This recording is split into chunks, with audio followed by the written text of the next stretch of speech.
De acuerdo, yo era un gran fan de las pistolas de aire comprimido cuando era niño. Si no saben lo que es una pistola de aire comprimido, bueno, es una pistola de plástico que cubre la brecha entre la pistola tipo Nerf y el rifle semiautomático.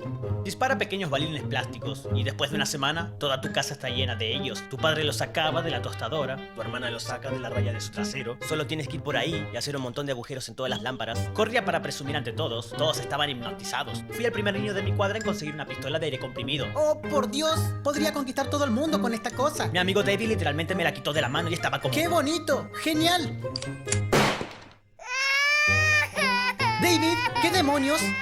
Era mi turno de disparar a Michael en la cara. Fui pionero en eso, tengo que reconocerlo. Porque como una semana después todos los niños de la cuadra tenían un aire comprimido. Ni siquiera tenían unas pistolas normales de aire comprimido como yo. Tenían esas malitas mierdas tácticas M16 a pilas, totalmente automático. Recibías 30 disparos en la cara en 4 segundos. Espera un maldito minuto, Dios. Estoy usando este pedazo de mierda de la edad de piedra. Parece un juguete de Happy Meal comparado con el tuyo. Michael estaba ahí, ni siquiera tenía una pistola de aire comprimido. Disparaba balines a través de una maldita pajita como si fuera una cerbatana.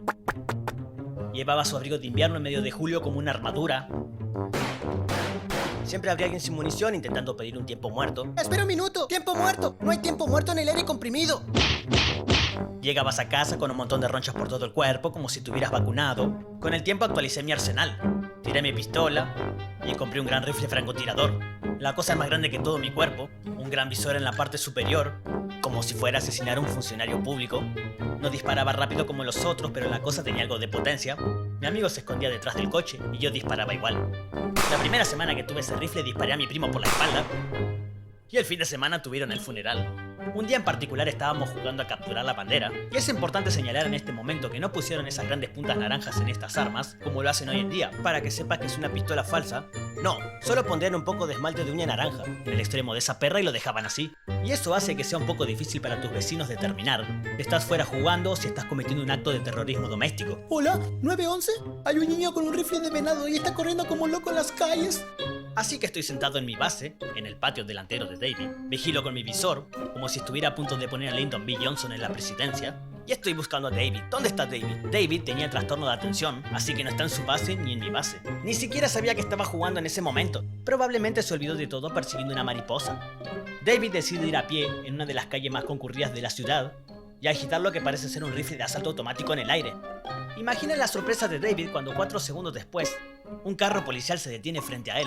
Policías se amontonan, desenfundan sus armas, en un inocente niño con déficit de atención. Yo no estaba ahí, estaba esperando a la vuelta de la manzana para dispararle en los dientes, con mi asesina Kennedys, pero apuesto a que esa cagada en sus pantalones era enorme.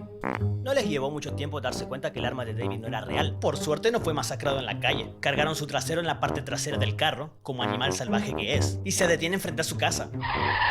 Y yo estaba ahí, y puedo decir con seguridad que la cagada de mis pantalones era enorme. Un policía baja y dice: ¡Baja ese maldito rifle! Así que lanzo el arma como si estuviera en llamas. David sale de la parte trasera del camión, como si fuera Daniel el Travieso. ¿Qué diablos creen que están haciendo?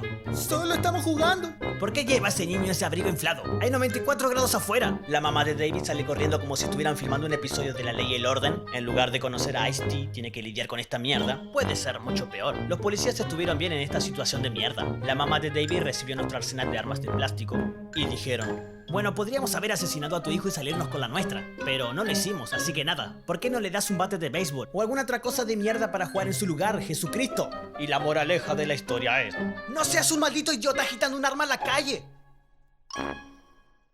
BruceDude.com